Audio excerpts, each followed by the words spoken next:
Thanks. Wow, thank you so much.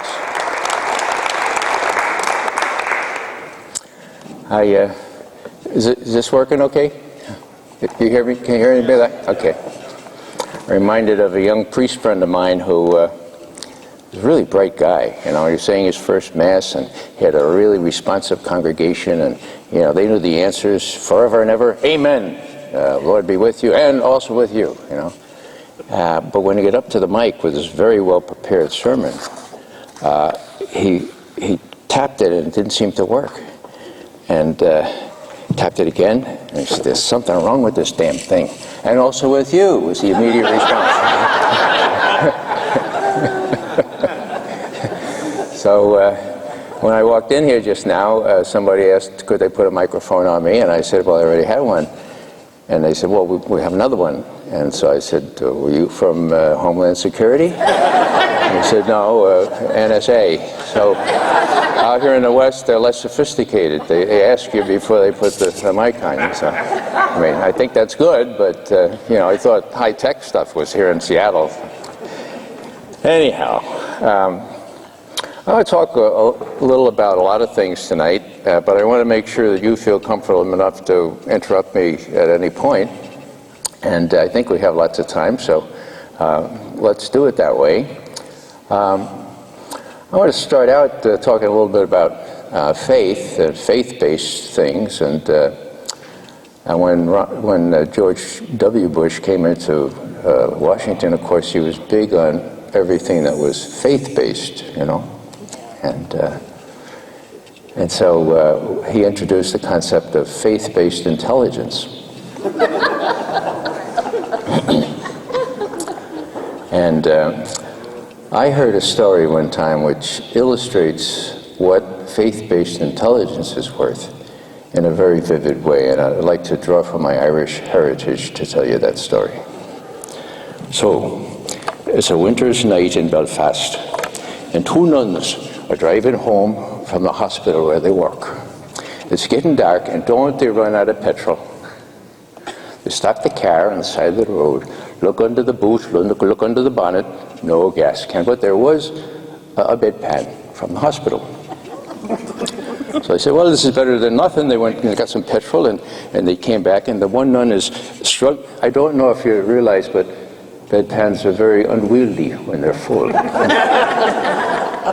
She's struggling with it. The other one's opening the gas cap there, and screeches to a halt. Big limousine, big one.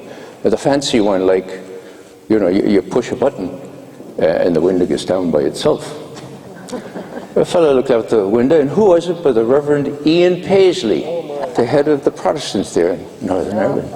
He took a look at the sisters, and he said, sisters, I don't agree with your religion, but I do admire your faith.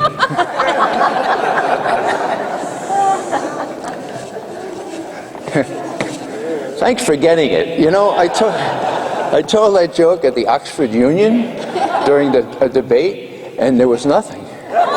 Well, Elizabeth, you were there, right? They didn't get it. And then about 2 minutes later, one said, you know, and they all explained it to one another. And these are the rulers of Great Britain, you know, coming. Now, before I forget, I want to introduce Elizabeth. Would you just stand up? Elizabeth Murray is one of our veteran intelligence professionals for Sanity.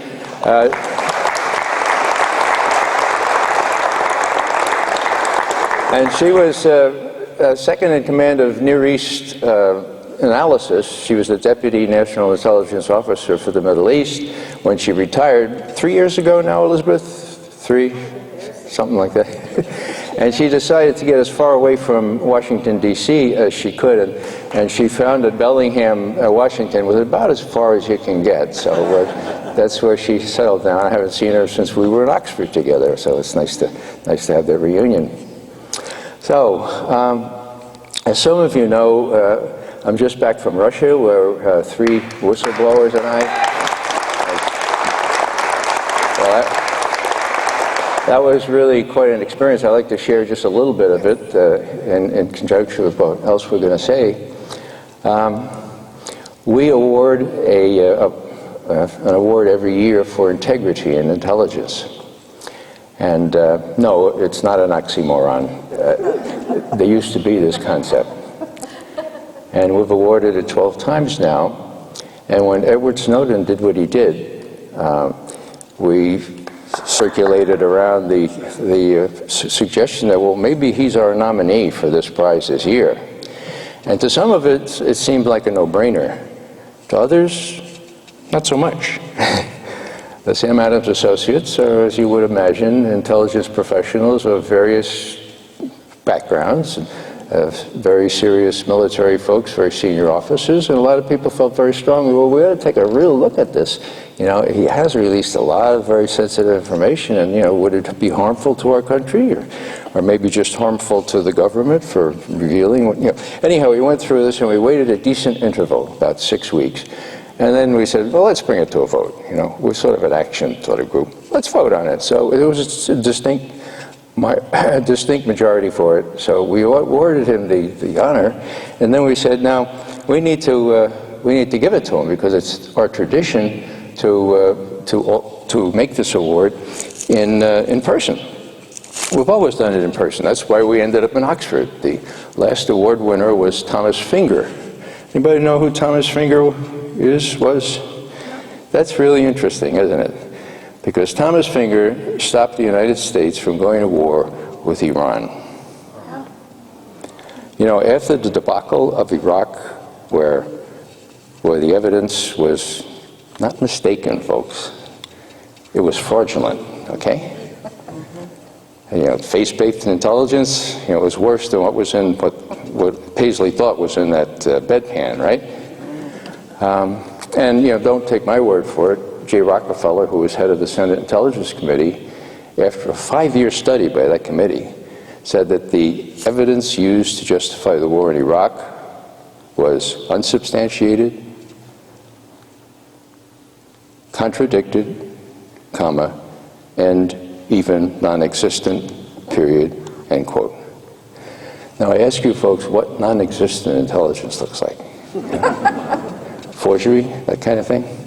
Well, anyhow, after that was over and it was behind us, someone with some good sense said, you know, Iran is next in the crosshairs. It was very clear. And so let's try to get somebody with a record for integrity to come in here and run the estimate on Iran. And they couldn't find anybody except in the State Department, the head of State Department Intelligence, Tom Finger. He was an assistant secretary of state, very senior official, but he'd been around the intelligence community almost forever. Now he's teaching at Stanford. In any case, they asked him, would you shepherd the estimate? These national intelligence estimates are sort of the acme of the intelligence project. And would you do the one on Iran? Come on in and do it. He said, no, I'm not going to do that. I've been through that Iran. I said, no, why not? He says, well, if you let me take 3 or 4 of my best experts on Iran from the State Department, yeah, I'll do it. And he did, and they did, and he did. All throughout 2007, they struggled with this estimate. The record had been that every 5 years, the intelligence community would pronounce, since about 1990, that Iran is, we think, about 5 years away from a nuclear weapon. 1995, they're about 5 years away from nuclear weapon. 2000, probably about 5 years. It got a little embarrassing, okay? So he threw out all the estimates, and he did a ground-up study, and he found out, as some of you know, unanimously agreed to by all 16 intelligence agencies of the United States government, that Iran stopped working on a nuclear weapon in the fall of 2003. Now, I'm not real good at arithmetic, but I did the math before I came here. That's 10 years ago, okay? It had not resumed work on a nuclear weapon. Now, that judgment, by the way, has been reiterated and revalidated every year since in formal testimony. I wish I could brag about formal testimony from the National Intelligence Director, but as you know, he's a self-confessed perjurer because he denied that NSA did any collection on millions or hundreds of millions of Americans. Anyhow, it does mean something that every year they've revalidated it. And how do you stop the war? Well, he didn't do it single-handedly. But it was a big surprise. 3 weeks before the estimate came out, first week of November 2007 now, okay, George Bush was saying, Iran's about to get a nuclear weapon. They're going to get a nuclear weapon. We have to do something to stop that. And some press person says, well, are you sure? Why do you? He says, well, what do you want? World War III? Is that what you want? Is that what you want? World War III? You know? And 3 weeks later, this estimate comes out. Now, the problem for them was a PR problem. How are they going to handle this thing, right? And I don't know, this is the way it happened, but I think it did. The people that really didn't want to attack Iran, what part of our government were the people that really didn't want to attack Iran? I'll give you a hint. They wear uniforms and they got stars on their military, right? They know what that would be like. That'd be crazy. It would make Iraq look like a volleyball game between Mount St. Helena's or the Ursuline Academy, you know? And so what I think happened was they went to George Bush and said, now, Mr. President, this estimate, it's a terribly embarrassing estimate, isn't it? Oh, yeah, big surprise. Well, it's out there, and Congress has it, and it's going to leak for sure. It's going to leak. And, you know, we think you should get ahead of the curve, and so you can put your own spin on it. So why don't you issue an unclassified version of this? Put your own spin on it. This thing was unspinnable, you know? It was 180 degrees of what he'd been saying. So Bush said, well, yeah, we get a good spin on it. You see something really, really tragic or really, really pitiful, watch Stephen Hadley, the National Security Advisor at the time, get up and try to explain all this, you know? Iran's still a threat. And then, no, we're going to look up, there's still a threat, it's still a threat. Why? So anyhow, how do I know that this stopped the war? Well, there are a lot of reasons, but one is if you read Bush's memoirs. Now, I don't expect you to go out and buy the book. Please do not go out and buy the book. If you're looking for the book, you'll find it in the fiction section because my Code Pink folks have made sure that it got there, okay? But, yeah, and you go to page 474 or something like that, and Bush, in his own words, must be his own words, says, this was a shocker, an eye-popping disclosure. It deprived me of the military option. And this is a quote, for how could I justify ordering our armed forces to attack the nuclear development facilities of a country that the intelligence community said had no active nuclear weapons program? Bummer! I says, right, I mean, you would think, what would the normal reaction be if you found out that they weren't working on it? Wouldn't it be, if it were a surprise to you, wouldn't it be, call Tel Aviv, this is great news, hey, then we're going to, wow, you know, instead of that, bummer, you know? So that's the kind of long-winded way of saying that it was Tom Finger, a guy with integrity, okay, who saw to it that an honest estimate was prepared. He took all kinds of heat from the John Boltons and others of this world. It was just, they put him through, and he stuck around long enough to protect all those people who wrote the estimate, you know, the analysts. And then he left and he's teaching at Stanford now. Long story short, he was at Stanford in January, and I was invited to do a little debate there, one of those Oxford debate things. And so we said, hey, let's do the Sam Adams Award in Oxford. And so he was our last awardee, and he's unusual in as much as most of our Sam Adams Awards are given to whistleblowers. And it was, you know, Tom Finger that made it unnecessary for anybody to blow the whistle because he told the truth, you know. Hello, you know, that's what we used to do, tell the truth. So the Sam Adams Award is named after a colleague of mine who entered the CIA at the same time I did. Actually, it was the same day, in 1963, when John Kennedy was president. He had served in Vietnam in the Navy. He's out of Harvard, really bright guy. Went to Harvard Law School, said this is for the birds. He didn't want to be, you know, he didn't want to continue there.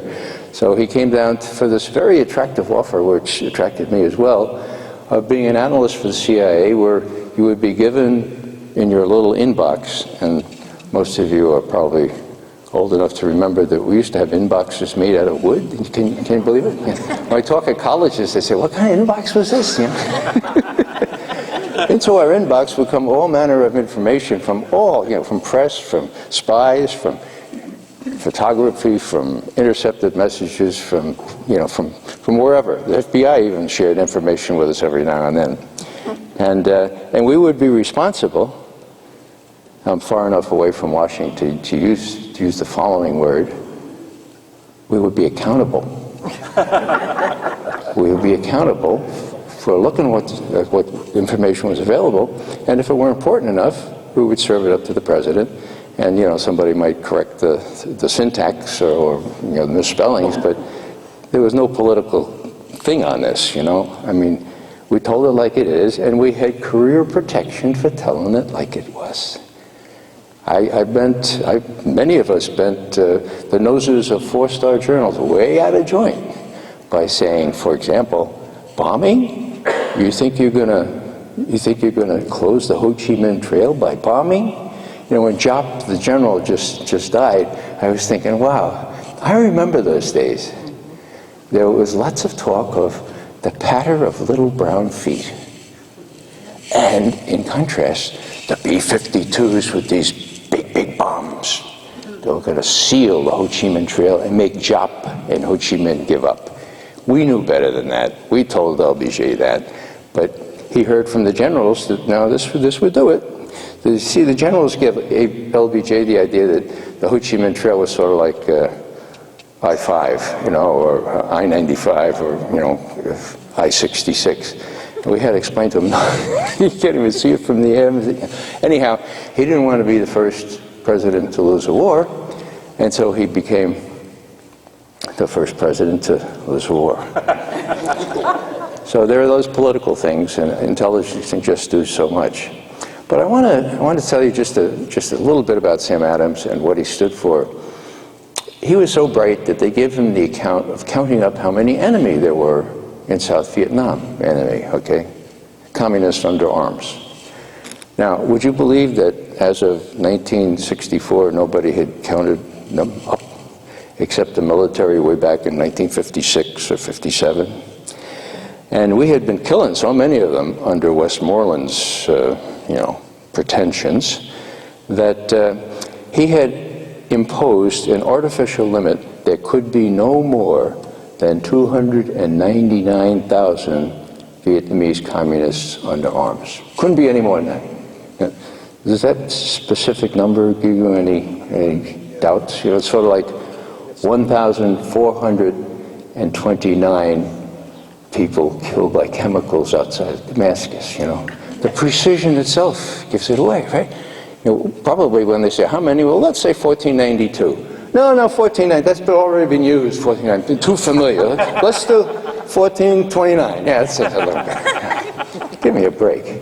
Anyhow, in all seriousness, Sam went over to Saigon, found out that the general just wouldn't abide by the fact that the real numbers were between 500 and 600,000, okay, in the south, all right? And in a bar that night, this sergeant came up from the intelligence unit and he said, Mr. Adams, I know you're totally confused because, a battalion usually does have 500 men and they always half it when put it on the OB in the order of battle. So it's 250 for us, 500 for you and everybody else, but you're not going to make any way here because Ho Chi Minh knows that Westmoreland won't allow more than 299,000. It was crazy. So Sam came back in high dudgeon, okay? And we used to have lunch, and I'm talking to him about all this. And I said, why would Westmoreland deliberately underestimate the number of people he's facing? It doesn't make any sense. Generals tend to exaggerate the enemy.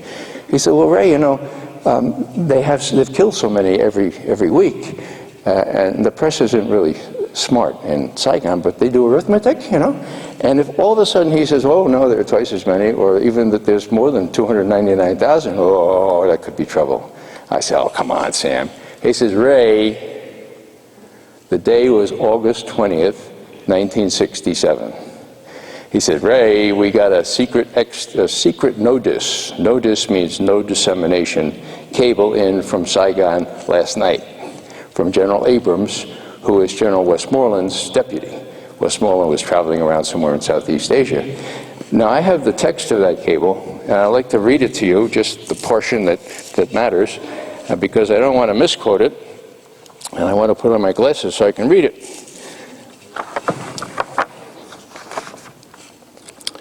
Okay, the date is August 20, 1967. This is Abrams, quote,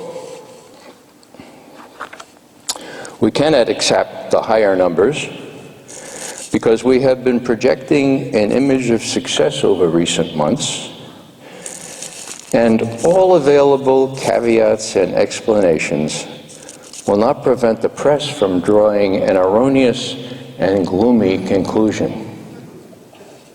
I said, "Sam, he wrote that in a cable? It's available in black and white?" He says, "Yeah." Now, Abrams was a big tank commander in World War II, okay? Who's the big tank? Patton. Patton said that the only person as good as me in tanks is Abrams.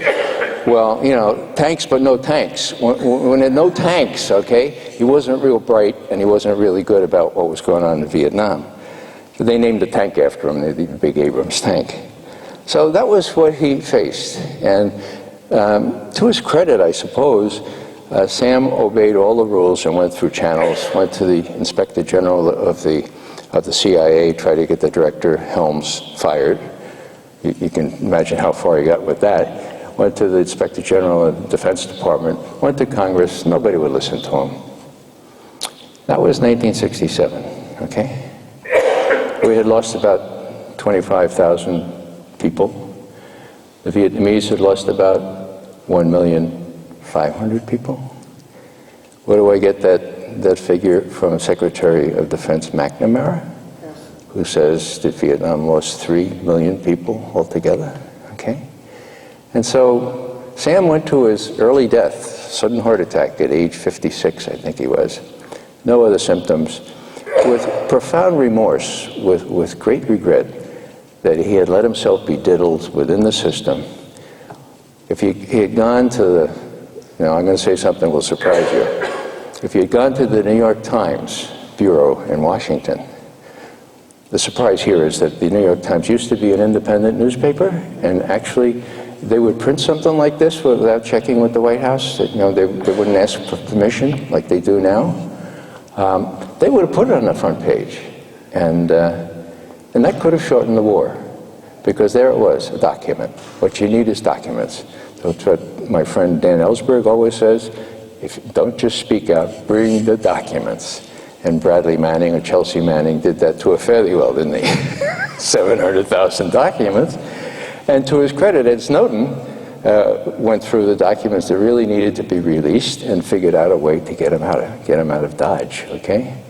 So what I'm saying here is that the Sam Adams Award is made in recognition of Sam. He did the work, but he didn't go out of channels, and most of our whistleblowers had to, okay? And Ed Snowden is the par excellence example of that, because he saw what happened to Bradley Manning. He said, "I don't want to be tortured by the Marines for 8 months."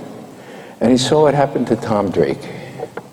Tom Drake's the NSA senior executive who released information about billions and billions and billions of dollars being wasted on a system that deprived us of our rights under the Fourth Amendment, where he and other experts within House had created a system that preserved those rights and was more efficient. And he went to the Baltimore Sun and told them finally. First he went through all kinds of channels, you know, defense, Congress, everything else, didn't get anywhere. So what did he do when he told them? The Justice Department charged him with 10 felonies under the Espionage Act. He was going to be put away for 35 years, was told that, you know, and they brought these charges. Long story short, Jesselyn Radek, who's a lawyer with the Government Accountability Project, but was a lawyer with the Justice Department, took up the cause. She did the PR of this. He used the public defender of the state of Maryland for his, he didn't have any money, you know, for his defense. And at the end, the federal judge said, you know, you people, you so-called lawyers from the Department of Justice, you should be ashamed of yourself. You should be really ashamed of yourself. This case had no basis from the beginning. You wasted all our time, and you put Tom Drake through 4 years of persecution. You should be ashamed of yourself. Now, what did Tom do? I don't know how this works legally, but he pled out to a misdemeanor for having exceeded the authorized use of a government computer. In other words, he wrote a letter to his wife or something on the computer or something like that. So, point here is that Ed Snowden watched what happened to Tom Drake. So here we are exactly a week ago, or actually a week ago last night. We're in Moscow, and we're ushered into this nice dining room, and there's Ed Snowden. And let Tom go before me, and Snowden looks at Tom Drake, and you could just see it in his eyes. This guy saved my life. This guy saved my life. You know, I knew what I had to do to get out of Dodge. I never could have achieved my mission if I got through channels, and so I figured out a way, you know, to do it. And Tom Drake is looking at Ed Snowden, and he's saying, my God, I never thought any good would come out of those 4 years of persecution, but this is a good, you know. And we're looking at this and like, oh gosh, this is wonderful, you know. This is really wonderful. And we had a chance to ask Snowden, you know, your major concern, of course, was that you sacrifice all this, you give up everything, maybe your life. You said you were willing to do that, and your main concern was nothing's going to happen, right? Nothing happens. Are you aware, Ed, that a lot of stuff is happening? He said, yeah, I am, yeah. And Colleen Rowley and Jesselyn Radek, both lawyers, really up on the legislation that's being prepared now. Some of it quite promising. We're able to fill them in on some of those details that haven't been on the web. Now, if it's been on the web, Snowden's seen it. You know, he's really engaged. And, you know, I just say one more thing about Snowden. You know, people say, well, why did he go to Moscow? Well, was this rearranged? Did the Chinese turn him down? Why is it, you know, he's a traitor. You know, what's her name? Dianne Feinstein. He's a traitor. Well, I'll tell you who the traitor is. It ain't Snowden, okay? What? Yeah. What he did was very artfully figure out a way to get in touch in a confidential way with Greenwald and Laura Poitras, arranged to meet her in Hong Kong, and got all the stuff out, and got to Hong Kong because he knew he could get to Hong Kong from Honolulu without being intercepted and discovered. He couldn't get to Latin America any other way. And so there he is in Hong Kong, meets with them, gives them the stuff. And of course, they're journalists. They're not, you know, Good Samaritans or Red Cross people, so they go back and write their stories. And there's Ed Snowden. Hello, you know, Hong Kong is sort of dithering, and who saved him? WikiLeaks. Yeah, WikiLeaks. Julian Assange sent his right-hand person there, Sarah Harrison, down, and he said, you know, do what you can. See if you can get him, you know, he's got to go through Moscow. He wants to get to Havana, so talk to the Russians. And so she goes to the consulate there and arranges for him to get out of Dodge, and he just got out of Hong Kong before they were going to keep him there. Now, was he headed to the Soviet Union? No, he wasn't headed to the Soviet Union. Or Soviet Union, gosh, that really dates me, doesn't it? To Russia? No, he wasn't going to end up in Russia. It was sort of like, you know, I was comparing it in my mind to Columbus, okay? It was Columbus Day that we were on Amy Goodman. And I was thinking, you know, I remember a history book that started out this way about the discovery of the New World. America was discovered by somebody who was looking for something else. The next 2 years, the next 2 decades, the next 2 centuries were spent trying to figure a way through it or around it. It was named after somebody that had nothing to do with the discovery of America, and the people there were called people from the other side of the world. You know, history is very, very chancy like that, and very ironic. Well, here's Ed Snowden. You know, he wants safety, he wants security, he wants not to be killed. So he wants to get to Latin America. He has no intention of when he got to Moscow, he wanted to get around or through it, right? He couldn't. And in the end, because of the U.S. imperiousness, John Kerry saying, all right, Vladimir Putin, we know there's no extradition agreement here, but you must give up Ed Snowden because we want him, and we say you must.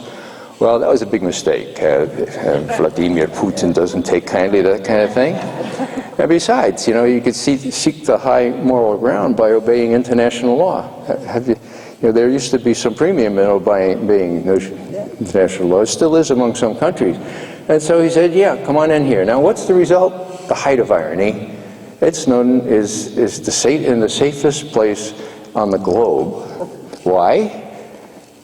Well, you may know that 2 weeks ago, General Michael Hayden, who was head of the CIA and the NSA, suggested openly, you know, I've got a list that I'd like to put Ed Snowden on a different kind of list, not a list for an award, but and Mike Rogers, head of the House Intelligence Committee, chimed in, yeah, I can help you out on that, you know? You know what list I'm referring to? Yeah. The kill list for assassination.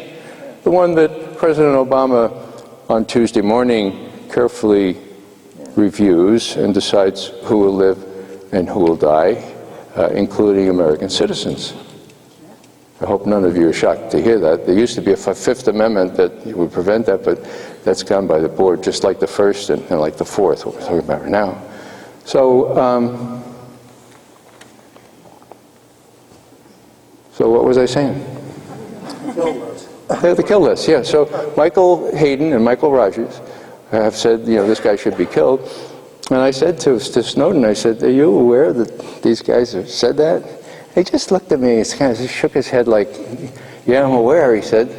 Like, what's become of our country, you know? What's become of our country? This is not the mafia. They're not supposed to be the mafia. But this is Mike Rogers. Now, I'll tell you a little secret here, not to leave this room. Mike Rogers is a failed special agent for the FBI. How do I know that? I won't tell you how I know that. But some of the circumstantial evidence is that he left after 4 years. You never leave the FBI after 4 years. You're just about to become vested, right? You're just about to get all kinds of emoluments and so forth. Well, he left under something of a cloud. And now what is he doing? He's overseeing the intelligence community and parts of the FBI. Well, you know, do you think maybe the FBI has something on Rogers that they could disclose?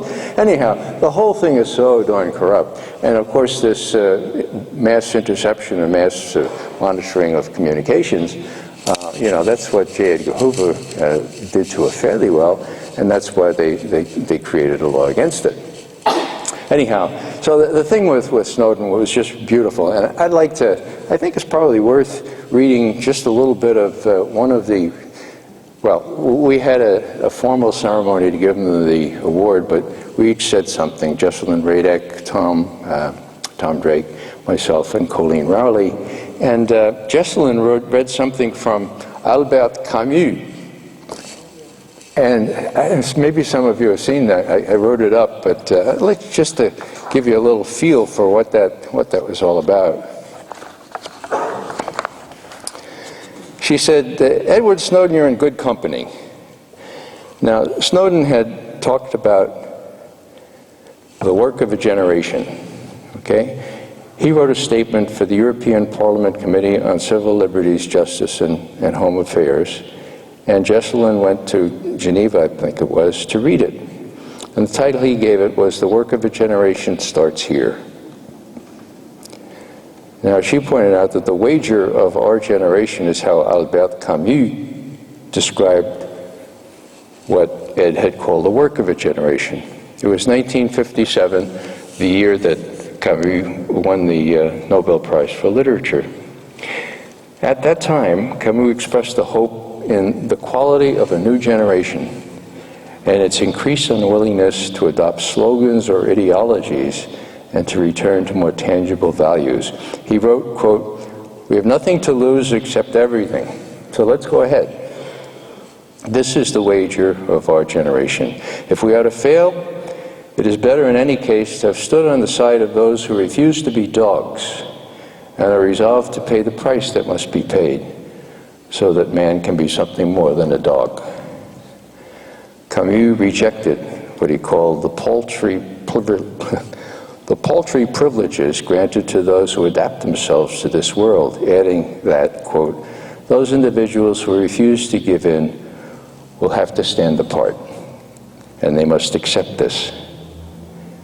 Camus, quote, "Personally, I have never wanted to stand apart, for there is a sort of solitude which is certainly the harshest thing our era forces upon us. I feel its weight, believe me. But nevertheless, I should not want to change eras, for I know and respect the greatness of this era. Moreover, I have always thought that the maximum danger implies the maximum hope. In December 1957, the month he won the Nobel Prize, he warned strongly against, quote, he said, remaining aloof has always been possible in history. When people did not approve, they could always keep silent or talk of something else. Today, everything has changed, and even silence has dangerous implications. I think that has relevance to today. Jesslyn Rada continued, a key figure in the French resistance, Camus, in July 1943, published a, quote, letter to a German friend, an old friend that he had had for decades.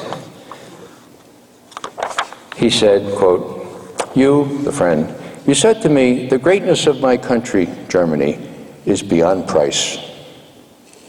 Sound like maybe he thought it was an exceptional country, or maybe the sole indispensable country in the world? Okay. The greatness of my country is beyond price. Anything is good that contributes to its greatness. Those who, like us young Germans, are lucky enough to find a meaning in the destiny of our nation must sacrifice everything else, end quote. Camus. No, I told you. I cannot believe that everything must be subordinate to a single end. There are means that cannot be excused. And I should like to be able to love my country and still love justice. I don't want for my country a greatness born of blood and falsehood. I want to keep it alive by keeping justice alive. You retorted, the German, Camus saying to the German, you retorted, well, then you don't love your country. Jesselyn wrapped it up by saying, Edward, you don't love your country probably has a familiar ring to you. But of course, the truth is the very opposite. Let's take one more cue from Albert Camus, who emphasized that, quote, truth needs witnesses. We are honored, Edward, to be here at this time and this place to be your witnesses. You have the full measure of our gratitude and support. And that was just one of the statements. Colleen Rowley read another, and I read a little Russian poem. It was really interesting. We were hosted officially by Anatoly Kucherina, who is a civil rights lawyer and one of the lawyers that is supporting Edward Snowden. And he's a great, big, wonderful, burly Russian guy, you know, and he gave us all gifts through a translator, inscribed books. And the last one he gave out was Pushkin.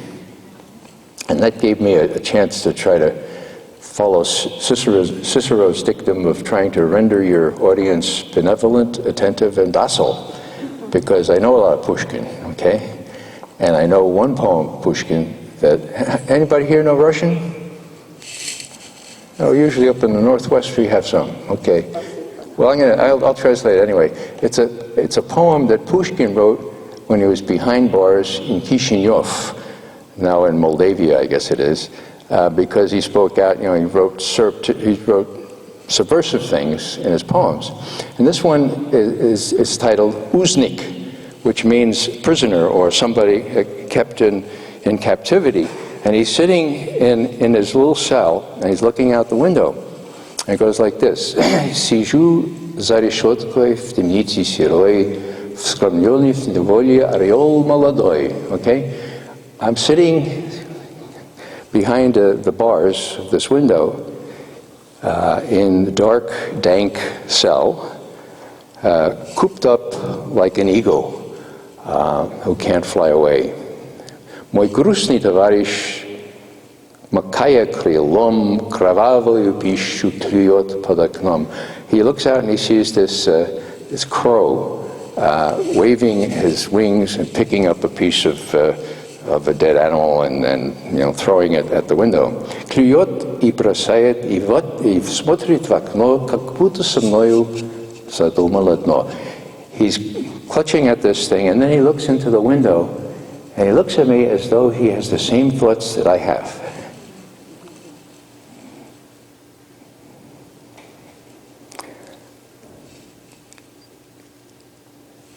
Подокно. И вымолви хочет давай улетим. He says to me, let's fly away. Мы вольные птицы, we're free birds, let's go. Туда, где затучая белеет гора, туда, где синеют морские края, туда, где гуляем лишь вечер тая. We need to fly away to that place beyond the snow-capped mountains that I just saw flying in yesterday, beyond the blue seas that surround our country, and beyond where only Dieter, the wind and I, can fly. Now, why do I take you through all that? Well, Pushkin is their national hero. I mean, my feeble attempt to render him probably doesn't do him justice, but that sort of gave us a real welcome with Kucherina, and it kind of was just fortuitous that the book he happened to give me was a series of Pushkin short stories translated into English. So, he lived in the first part of the 19th century. So he was part of that insurrection that really never got off the ground. He spoke out in favor of the Decembrists, which was really the first Russian Revolution. These guys had chased Napoleon back into Western Europe, and they looked around and said, hey, pretty nice place. How did they rule themselves? They heard about Konstituция, Constitution. And so, without much preparation, they drew themselves up before the square in St. Petersburg and shouted out, Konstantin и Konstituция, meaning bring Constantine into power and the Constitution. Now, no other Russians except the ones that had been chased Napoleon knew what Konstitucja was. They knew what Constitution was, but the Tsar just brought his folks out and they shot them all and imprisoned the rest of them. But that's a measure of how people find out a different way of doing things and act on it. Now, I want to say a couple of things about the late, lamented, dearly departed General Keith Alexander. Let's have a moment of rejoicing that Keith Alexander's gone. Good riddance. Keith Alexander is, for the next few months still, the head of the National Security Agency and the U.S. Cyber Command. Cyber Command? Yeah. You've heard about how we very artfully with the Israelis set back the Iranian nuclear development program with the Stuxnet. We're pretty smart, we can do that. How smart is that? Just as sort of an aside here, the battles of the future are not going to depend on battleships or aircraft carriers or B-52s or F-35s. It's going to be cyber. And so the great big advantage that the United States now has, to its detriment, of spending half of our tax money on defense, it's not going to amount to a hill of beans. You know why? Because well-educated Iranians, well-educated Chinese and Japanese, well, that's all it takes, to do this cyber warfare. And there are just as many of them, and some of them are better educated than there are of us. Add to that the fact that NSA and our government, to the degree it wants to do this, cannot do it without people like Edward Snowden. They just can't do it, okay? So this whole generation that's grown up, they're technically incredibly proficient, okay? And they want to have good jobs, and a lot of them end up at the NSA and other places to get good pay. But, some of them, maybe, 5% have a conscience. And some of them remember the solemn oath that all of us who serve in the armed forces, to support and defend the Constitution of the United States against all enemies, foreign and domestic. I mean, that's what Snowden remembers. He was a soldier for a while. That's what I remember. And we talked about that over dinner. You know, is this an oath that has an expiration date? No, it doesn't, you know. And so what are we to do? Are we supposed to sit back and watch this happen? You know, when I'm doing interviews these days, people don't seem to have any concept of the Fourth Amendment to the Constitution. And I know you do, but I'm going to read it to you anyway, because you can see, just by hearing it, how much flaunted it is by what's been happening.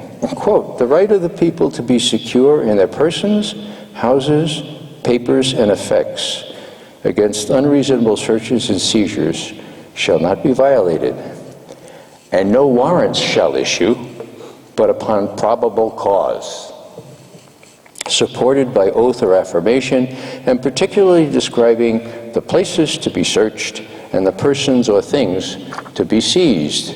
End quote. Well, hello. You know, put that up against the dragnet, the collect everything mentality. So, you know, the natural conclusion is that there's probable cause to believe that all of us are a bunch of terrorists, right? How many terrorists? Sure, I guess we're all suspected terrorists, you know? Yeah, I mean, look at it, yeah. And so that's a measure of what we're up against. Now, I said that I'd do something about the empire here, so I'll say something about the empire. Well, first I'll say what I learned first about the empire when I was about 8 years old, and my Irish grandfather said, "Raymond, you've heard about the British Empire. Do you know why they say that the sun never sets on the British Empire?" I said, "Yeah, I think I know." And he said, "No, you don't know. Just sit down there and I'll tell you what it is." So, all right. He said, the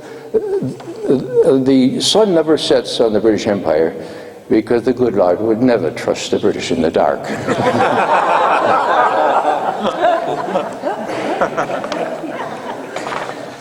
Well, after World War II, you know the story. I remember where I was born a week before Hitler began the war with Poland. And my first, well, even in the womb, I suppose, you know, people were really upset about all this that was happening. So I grew up with that ambiance, that environment, and I remember a lot of it. But after the war, 1948, when I was 11, when I was 9, I guess. Here's what the first policy paper of the newly created State Department's Policy Planning Council said. Now, this was written by a fellow who used to be my hero. His name was George Kennan. Many of you know who George Kennan was, ambassador to the Soviet Union, you know, Russian expert par excellence, you know, author of the containment policy, you know. It really, really wrote well for Moscow and so forth. Well, this is what he said in the first policy paper. Okay, this has set the policy for the U.S. after the war. We have about 50% of the world's wealth, but only 6.3% of the world's population. So our real task in the coming period is to maintain this position of disparity. Now, to do so, we will have, this is a direct quote, folks, I'm not paraphrasing. To do so, we will have to dispense with all sentimentality and daydreaming. We need not deceive ourselves that we can afford the luxury of altruism. We should cease to talk about vague, unreal objectives such as human rights, the raising of living standards, and democratization. The day is not far off when we will have to deal in straight power concepts. End quote. George Kennan, 1948. Now, George Kennan, I've later learned, was responsible for making the CIA a hybrid. You see, President Truman knew what happened at Pearl Harbor. He was hell-bent and determined that wouldn't happen again. There'd be no surprises. There would be a central place, therefore a central intelligence agency, where in that inbox would come all manner of information. Somebody would be held accountable for looking at it and warning about these things. Most of you know that before Pearl Harbor, there were all manner of little things floating around, from the FBI, from the code breakers, from the people in Embassy Tokyo, from the FBI. Where was the Japanese ambassador? So, and there was a little submarine in the Honolulu harbor, and where was the Japanese fleet? I mean, does anybody think, we lost track? Oh, we lost track of the Japanese fleet, So that was not going to happen again. So therefore, Central Intelligence Agency, and this agency would report directly to the president, not to the Pentagon. Truman knew that the Pentagon would always say the Soviets were 12 feet tall. He knew they weren't 12 feet tall. The State Department would say they were only 5 feet tall. He knew they were, so he needed his own. He needed people who had no agenda except to tell the truth. Now, I know, even out here in the West, people would wince and say, right, right. An agency with no agenda, yeah, I'll give you a break. You say that in Washington, they just kind of stare in disbelief. But it was true. When we were hired, Sam Adams and I, we were told that we could tell it like it is. And almost always we were able to do that. There were exceptions, okay? But almost always we could do that. So that's what Truman wanted. Now, what happened? After World War II, these very imaginative, very courageous people came home from the OSS, the Office of Strategic Services. They had worked miracles, in Europe and in the Far East Theater, and they came home to well-deserved applause. And then, they said, well, thanks a lot for the applause, but should we hang around here? I mean, do you still need us, or should we go back to our law firms, our corporations, back to academia? And 1947 is when this all was happening. The Soviets had overrun Eastern Europe. They were threatening Greece and Turkey, and even Italy and France were in some danger. The KGB was all around the world overthrowing governments, and so the question answered itself, of course we need you. Well, okay, that's all fair in love and war, but then some idiot, maybe that's the best word I can, some idiot said, well, we're creating this secret agency for analysis. They're going to have their own clandestine collection capability because they need some spies to get the stuff they can't get from the media. So let's put them in with the analysts.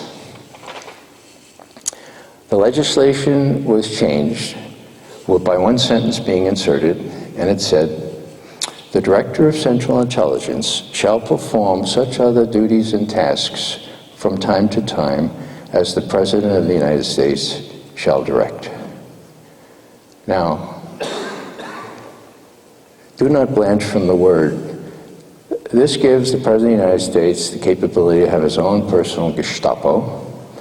All he needs is the right guy in charge of the intelligence community. If you don't believe me, just look what George Tenet and George Bush did together.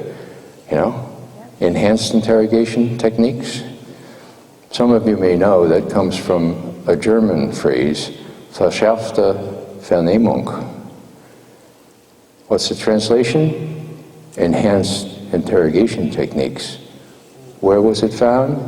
In the Gestapo handbook. What were these techniques? The same ones.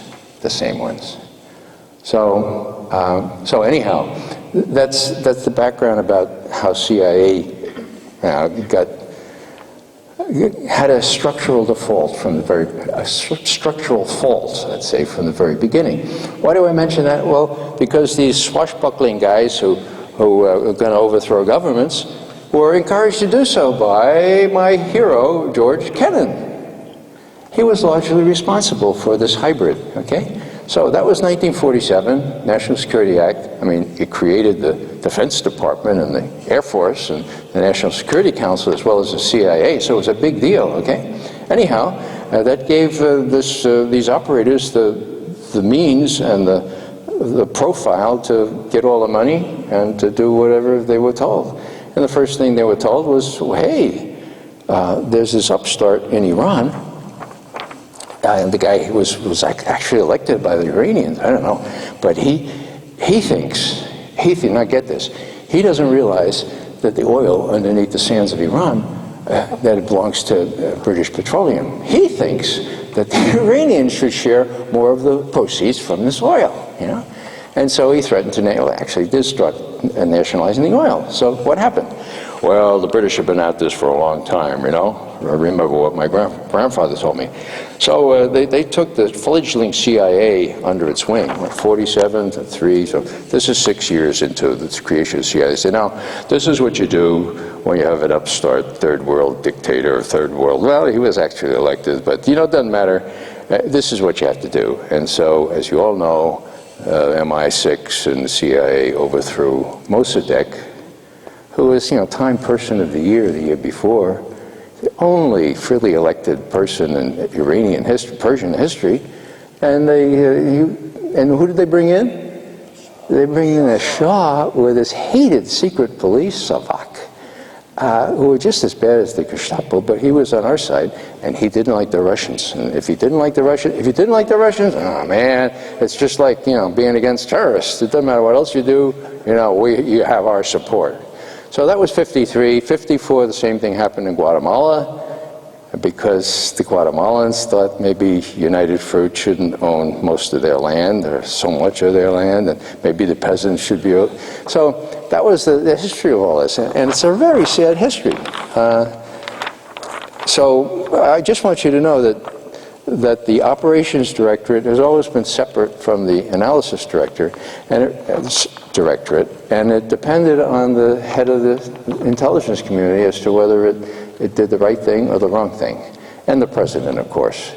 One fellow that I served under directly, Bill Colby, he must have learned from past mistakes, but he was the most courageous. And when it came out that there was a whole bunch of abuses in the 50s and 60s, he defied Kissinger's admonition not to tell the truth to Congress. He told the truth to Congress. He said, look, I'm a lawyer, you know. I'm a lawyer, and I respect the law. This is the law. I'm going to tell Congress about the abuses. And that those abuses included, of course, his predecessor, Richard Helms, having instigated that coup in Chile in 1973. And, you know, Helms was brought up on charges. He was going to be convicted. He pled nolo contendere, okay? I guess that's what they let white-collar people plead to sometimes, you know? And you know what, folks? He went back to CIA headquarters. He was already out of the CIA. Went back to CIA headquarters, and I've never seen such a crowd in our mammoth cafeteria welcoming him, passing around the money, the hat, and the $2,000 or $10,000, whatever he had to pay, was collected like within the first hour. And as I watched this, a couple of us analysts were peeking in from the shadows there. I said, well, you know, this really is two different and distinct agencies. We thought at least I thought what Colby did was exactly good, courageous. Of course, he got canned by Kissinger right after that, and he met a very suspicious death. And that's another story. So that's just by way of saying that the CIA has a kind of a hybrid thing, and that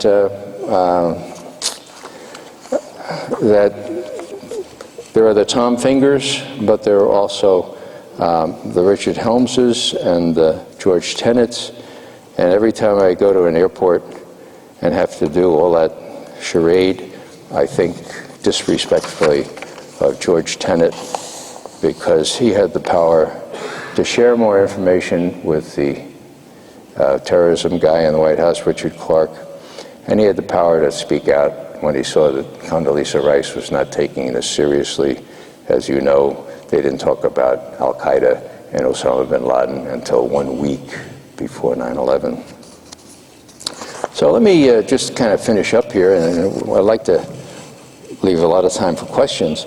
I think that the good news is what I call the Noah principle. I think more of us are even Chris Hedges and others, are beginning to realize that we should follow the Noah principle, and that is no more awards for predicting rain, awards only for building arks. Now, what arks are we going to build? Well, the situation is pretty critical in my view. The powers that be have, roll up the wagons in a circle. And the National Defense Authorization Act is, I think, probably the most revealing thing. This is the one that allows somebody from, what is it called now, Lewis McCord, to come in here and take McGovern to an undisclosed location without charge or anything.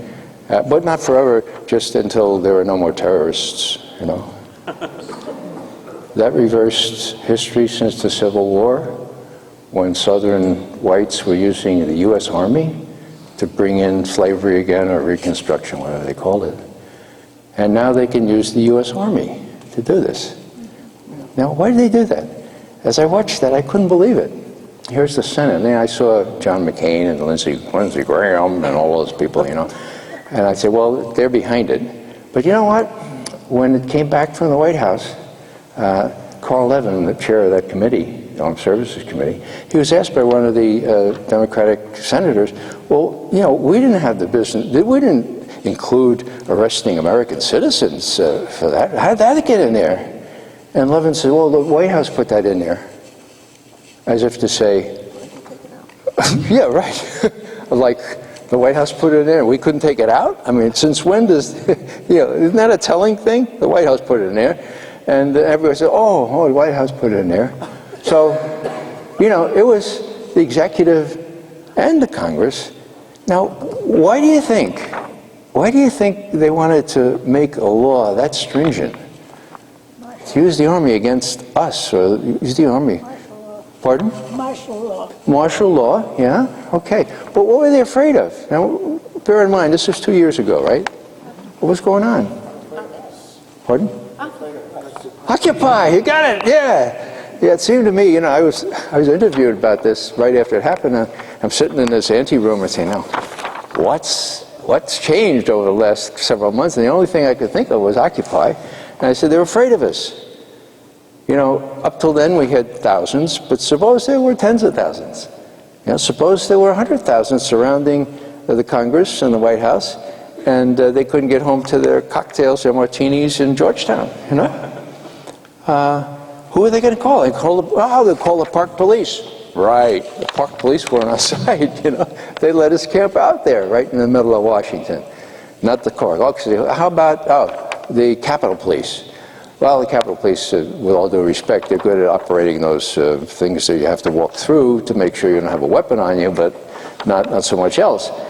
District Police. Well, district police are increasingly aware that they are part of the 99%, okay? And, you know, small wonder that they realize that. So suppose something really happens, suppose the flag goes up, suppose we are surrounded, who can we call on? U.S. Army. The generals, such as there are predominantly creatures of the system. They'll do whatever advances their profile and career. I hate to say that, but it's true. And the people who populate the so-called volunteer army, it's a poverty draft, folks. And that there's a shame on our country. These are mostly people from towns in this country of less than 50,000 people and from the inner city. These are people who have no prospect of a job or of a good education. It's a poverty draft. And they've been ingrained to do what they're told. Witness that terrible WikiLeaks collateral damage or collateral murder thing. I showed that earlier today, and every time I see it, it turns my stomach, because it's not only the Iraqis who are being brutalized, it's been the fellows in those helicopters as well, brutalized.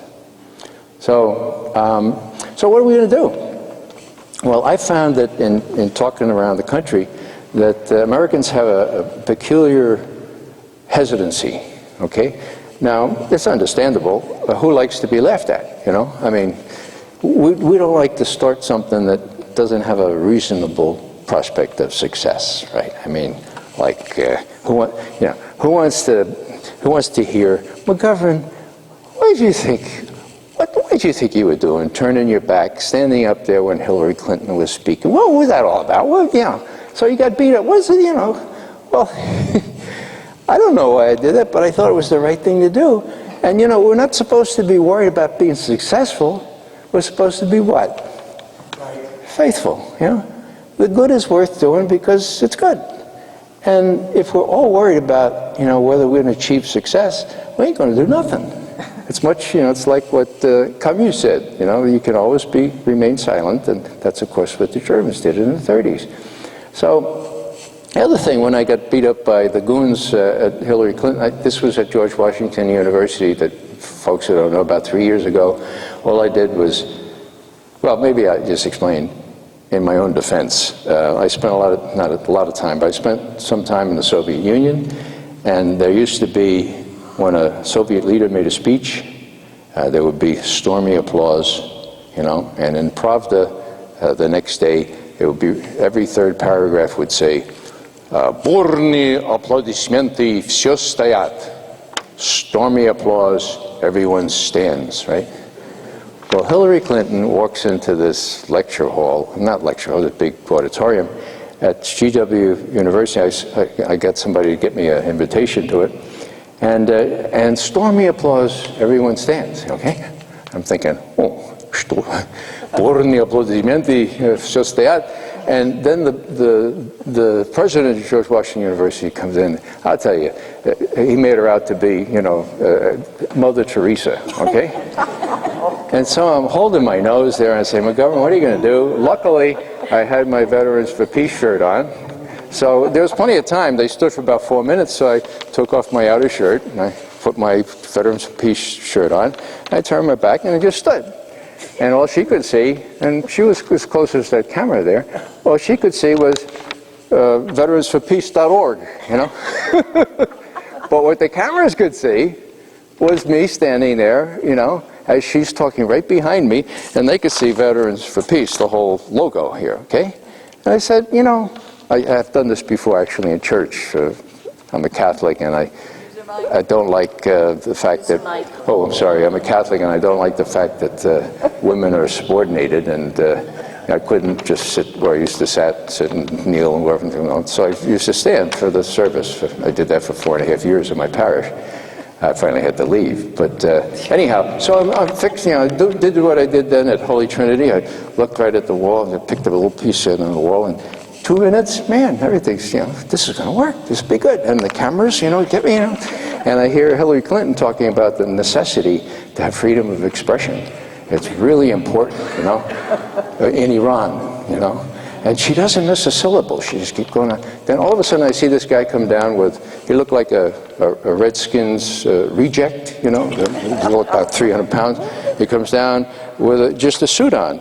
And he's coming down there and says, oh, I don't know what's going to happen now. Before I could figure out what happened, some guy grabs me from the back. They lift me up, and they carry me over the 3 women between me and the aisle, take me out, bang my head against the door frame on the way out, and did other brutal things. Meanwhile, Hillary doesn't miss a beat, okay? Not a syllable. And it's all recorded, you know, it's kind of interesting.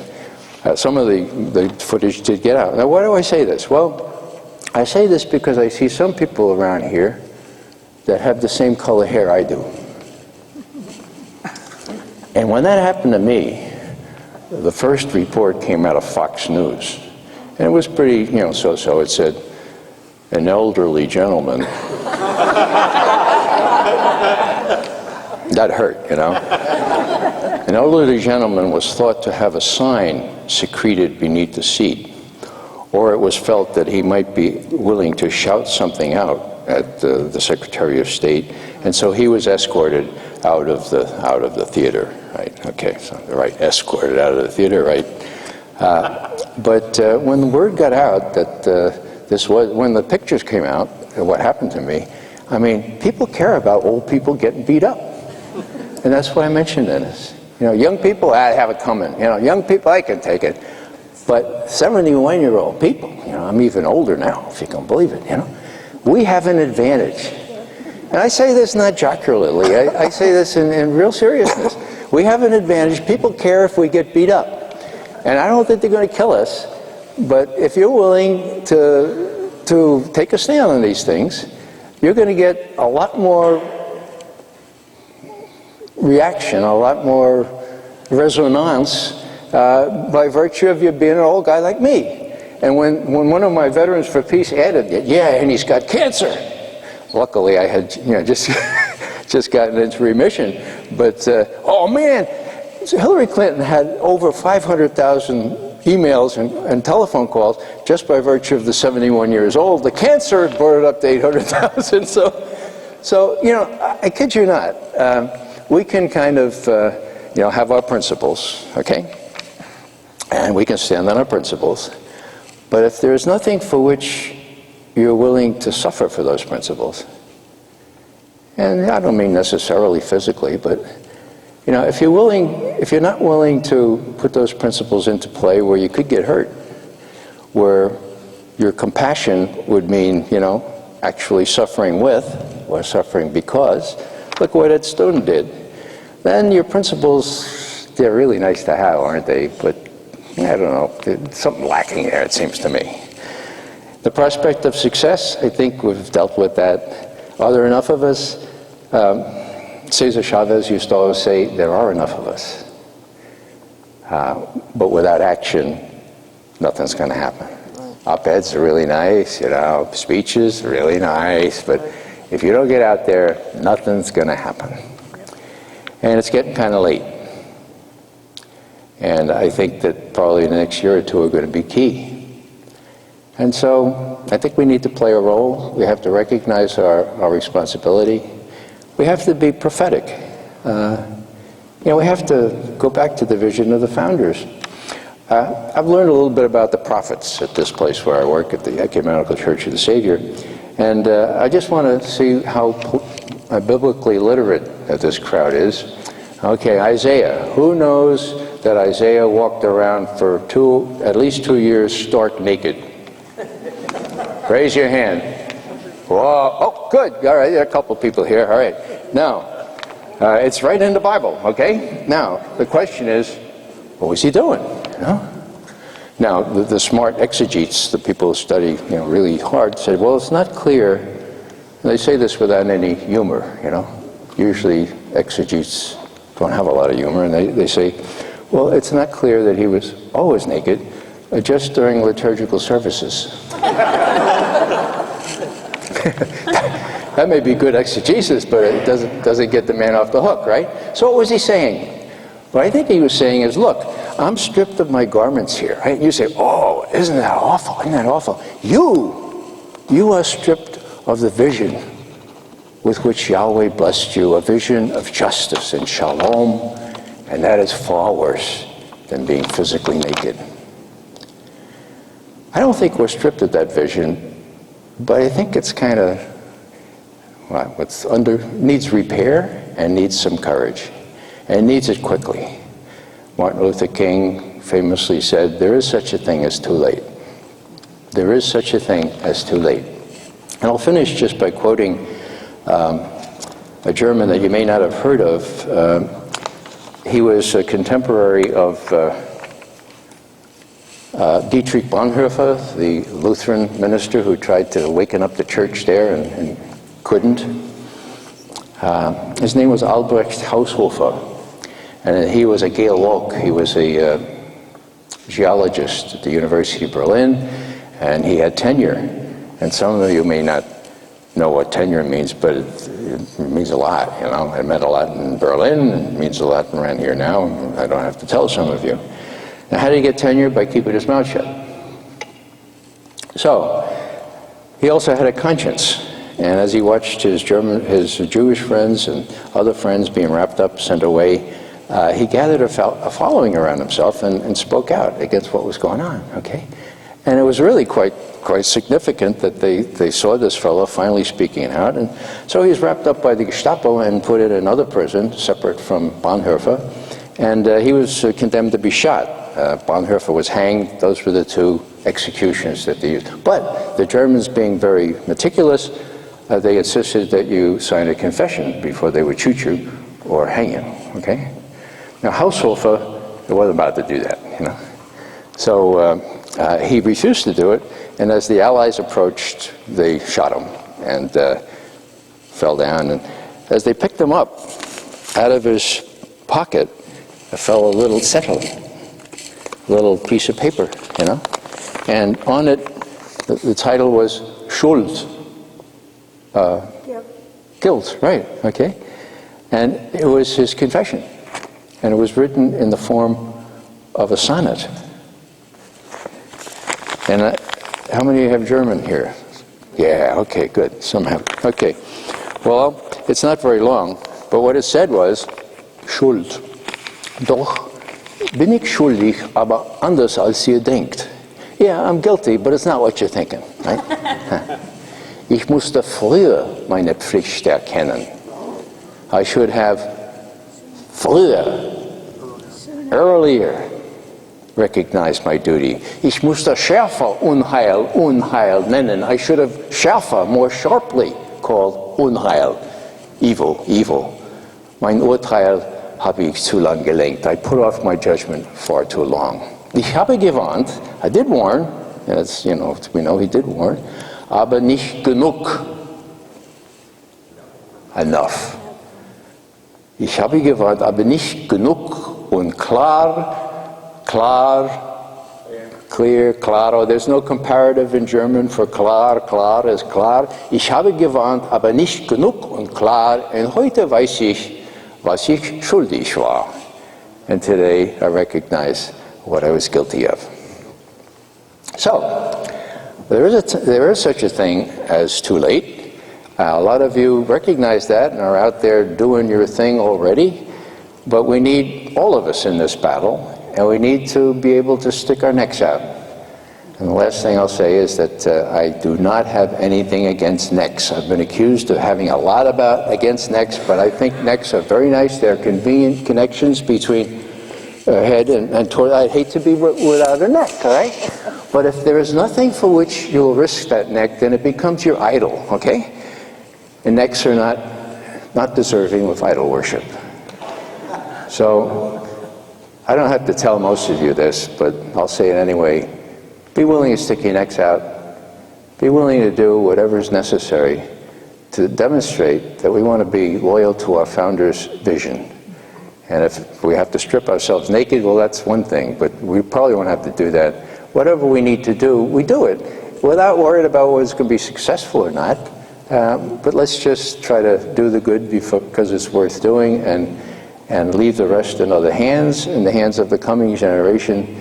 And I know that I can be with my 9 grandchildren in a much more comfortable way if I know that I'm doing what I can to make their future a little better. So thanks very much for listening, and I hope that we can just